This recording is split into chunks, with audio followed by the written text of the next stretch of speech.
Money Buddy Podcast, brought to you by Money and Me, an investor education and awareness initiative by PGIM India Mutual Fund. All right, let's waste no time and jump right in. Welcome back to Money Buddy, everybody, an investor awareness initiative brought to you by PGIM India Mutual Fund. I'm Ahalya, keeping you company just until Ajit Menon, CEO of PGIM India Mutual Fund, joins us for another very exciting episode. You know, when we all start our investment journeys, I think we do it with singular focus, right? That is, let's make as much money as we can, as quickly as we can. And as we progress in that investor journey, we realize that there are a lot of factors that influence how much money we make and how quickly we make it, right? But the one thing that we don't always focus on is this little thing called the savings rate. We're always trying to put as much money as we can into our investments, looking at building that corpus by number, right? But that's not the only thing that impacts how quickly we make our money. The savings rate, which is what Ajit is going to be talking to us about, is a very, very crucial factor when it comes to achieving your financial goals. So today we're going to dissect that, or Ajit's going to dissect that. We're going to sit back and listen and soak up all of these insights into the world of money making. Let's dive in. Hello and welcome back to this episode of Money Buddy, where we are going to talk about why you should pay more attention to your savings rate rather than also the returns of your, or only the returns on your portfolio, right? Most of us just look at that and figure out and want to know, what's the return am I getting on my portfolio? But there is a magic in paying attention to your savings rate as well. And that's what I'm going to be talking with you about today. And, I was thinking about this topic and it came up in a conversation with my daughter. If you've listened to my last podcast, I was telling you that my daughter's just graduated and, now she's obviously looking for a job. She wants to work for a couple of years before she does a master's and then carries on with her career. And we were having this money conversation, which I occasionally do with my kids. And I tell them that, what do you think is the money that you would be happy with retiring on? And, monthly, what would you like? And both my kids were like, well, if you have ₹1,00,000 of rupees to spend, that would be great. And I was thinking, wow, I was thinking that, this is exactly like how I used to think when I was young and I just got into a career. I still remember I graduated in 1994 and my first job was with a blue chip company. It was Crompton Greaves and I think my starting monthly salary was something like 5,000. And I remember thinking at that time and discussing with friends, guys, if I get to 15,000 or 20,000, I'm quitting. That's it. That's like a great salary and that'll be it. And I would have reached the pinnacle of my career and things like that. So you all know sometimes how naive we are when we think about what money we want. And it was exactly that with my kids when they were thinking that, well, if they had ₹1,00,000 of rupees, that would be fine. Well, that would be fine today. But when they think about retiring 20 or 25 years later, that might be something which might not be enough and they will need more. And that I'm sure most of you know. So why talk about all of this, when we're thinking about the savings rate and how does, paying attention to the savings rate sort of help in this whole conversation? Let me take a step back. Recently I was reading an article where I found this sort of reference to a report that was done by the State Bank of India, and they had researched about all the tax filings that was done in India for the year 21-22, which was assessed probably last year. And well, there were about, I think, more than 7.78 crore people who filed their taxes. That's like 77 million people who filed their taxes in India. That number is keeping on rising. And the sort of weighted mean income that was filed was about 13 lakh in 21-22. So, done last year, filed last year. So think about that for a second. 13 lakhs is the sort of weighted mean income. Weighted mean meaning that they've not made a simple average. They've just looked at the probability of, all of the data and assigned weights to it. So that's a better way of looking at what could be the sort of average salary that you can expect or income that you can expect across the country for everybody who's filed taxes. And and that number is 13 lakhs. That's pretty good. In fact, the same research seemed to suggest that as it progresses, by 2047, the weighted mean income for tax filers in India would be 49.7 lakh. Wow, that's a prosperous country right there. And I think we are all excited about the journey that India is taking in so far and in the years ahead. So coming back to our topic on paying attention to your savings rate, I was working with my team little recently, and I was working on an aspect of saying, well, a lot of people are worried about what corpus they can put aside for their retirement, which is a big financial goal. As you know, I've spoken about this in the past, that retirement is the only financial goal for which you don't get a conventional loan. There are things like reverse mortgage, which is not very mature in India. But, most people just think emotionally about, okay, I need to put money aside for my kids' education, for their marriage, for a house, for a car. Of course, they're great goals. But if you fall short on any of those goals, you do get an education loan or a home loan or a car loan or so on and so forth. But you don't get a retirement loan.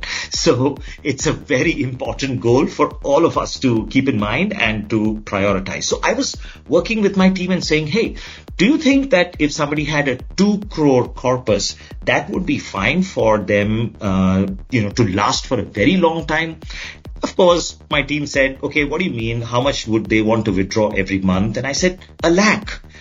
That's what my daughter told me, 1 lakh, and she would be happy. So I said 1 lakh, and okay. And then, but every year inflation is going to hit that withdrawal as well. So what should be inflation? So I said, well, maybe every year it goes up 6%. All of these expenses go up 6%. And they computed it based on some work that we've been doing about an asset allocation that you can do for retirement.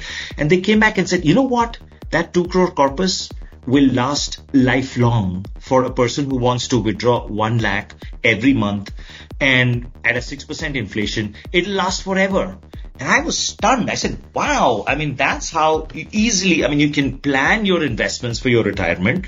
And it's possible to make that amount last a lifetime. And of course, I looked at the rates of return that people use for projections, and you can't use any rate of return. You've got to use rates of return which have been prescribed by the authorities here in mutual funds. AMFI would give you a code of conduct or to say that, hey, you can't use any rate. Here's what you can use for different categories of products, and we used those rates, and it looked great. Now, when you think about that, I want you to think about why this attention to savings rate. Because getting to that 2 crore corpus is the first hurdle, right? People would say, it's all right if you had that corpus and you invested it well and made it last a lifetime. But how the hell do I get to the corpus in the first place? And I know that all of you would have gone and done calculators online and stuff to do what SIPs should you do or what monies you should put aside by. But I do want you to think about your savings rate, because let me give you this example, right? If, for instance, you had your salary was just 1 lakh of rupees a month, right? I just told you that in India, the weighted mean tax filed was 13 lakhs a year. So I'm just using the same thing, saying approximately, let's say that you had a salary of 1 lakh a month. And you've got to also assume that every year your salary is, you're getting a 7% increment on average every year. So that's built into these assumptions as well. But now you've got to imagine that you have a 10% savings rate. You're saving 10,000 rupees every month. So you have a 10% savings rate and you're putting that in an investment which is getting you 6% as a return. How much money do you think you will have after 10 years or after 20 years? Well, after 10 years, that savings is going to amount to about 1,88,000 rupees. Or it's going to be about 7,02,000 rupees at the end of 20 years, right? So, well, you would say, well, I need to get better returns on my savings. So, well, okay, 10% saving, but now I'm going to get a 12% return per annum. So how much is that going to be after 10 years and after 20 years? Well, that's going to be 2,55,000 at the end of 10 years and 12,93,000 at the end of 20 years instead of that 7 lakh.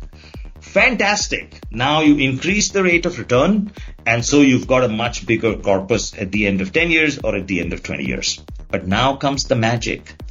Imagine that your returns was not 12%, but it was the same old 6%. But now think about this. If your savings rate, instead of being 10%, if your savings rate was 20%, then the corpus you would have had at the end of 10 years would have been 3,73,000, and at the end of 20 years, 14,04,000. Unbelievable, isn't it? But that's the magic of the savings rate. And it's simple common sense. You're putting more money to work earlier rather than later. That's all. That's the magic of compounding that happens, therefore, over a longer period of time. So when you think about this example, please remember that increasing your savings rate is as important an objective as looking at good returns on a good diversified portfolio. Okay, so why am I talking about all of this and asking you to pay more attention to your savings rate as equal to paying attention to the returns you get on your portfolio? Probably more important. Well, let me just illustrate that with an example. Assuming that you just had a lakh of rupees and you were saving 10% of that, right? Just a lakh of rupees, and assuming that also grew every year by 7%. So let's also take that into consideration. But for a moment, let's assume a simple example. 1 lakh rupee salary, you save 10% of it, you put it into an investment which gave you a 6% return. Could be any simple product that you saved in for which you got 6% return. Well, after 10 years, you'll have 1,86,000 rupees, and after 20 years, you will have about 7 lakh rupees. That's what a 10% savings from a lakh is going to get you invested at 6% for 10 years and for 20 years. 1,86,000 and 7 lakh at 20. Now, of course, you're not going to be happy with 6% return. So, you say that, no, I'm going to now put that into a 12% return, double the return. So now you're saving the same 10% from your 1 lakh salary and you're investing it at 12% return. What is the amount that you're going to get at the end of 10 years and at the end of 20 years? Same example, same salary, same 7% increment every year that you have to assume. And the result is that now you will have 2,55,000 rupees at the end of 10 years and 12,90,000 rupees at the end of 20 years. Clearly, getting more returns is helpful, is useful, and everybody wants it. But now comes the magic. Imagine that you didn't increase your rate of return from 6% to 12% and you kept it exactly at the same 6%. All you did was, instead of saving 10% from your salary, you're now saving 20% of your salary. Do you know what that's going to get you? So a 20% savings rate with a 6% return at the end of 10 years is going to be 3,70,000. And at the end of 20 years, 14,04,000. Much, much higher than the 12% return example or the 6% return example, right? You still got the same 6%, but instead of saving your savings rate being 10%, you're now saving 20. And it's common sense. You're putting more money to work earlier and allowing the magic of compounding to work on those early savings as well. So now you know why paying attention to your savings rate is as important, if not more important, than just the rate of returns that you're getting on your portfolio. A big thank you is, of course, due to Ajit at the end of every Money Buddy episode. But this one truly was very, very eye-opening. I think, like he said, like we started the episode with, the savings rate concept or phenomenon is not one that we often pay close attention to, right? Gen Z does have this phrase, right? The hero we never knew we wanted, but the one we need. And I think the savings rate phenomenon fits that description pretty perfectly. Hope you enjoyed this episode of Money Buddy, everybody. Ahalya here, signing off for now. We will be bringing you episodes, some exciting stuff coming your way that I'm sure will help you in your investor journey. So stay tuned for all of that and more. For now, that's a wrap. Stay safe, stay happy, and happy investing. Mutual fund investments are subject to market risks. Read all scheme-related documents carefully. Money Buddy Podcast, brought to you by Money and Me, an investor education and awareness initiative by PGIM India Mutual Fund.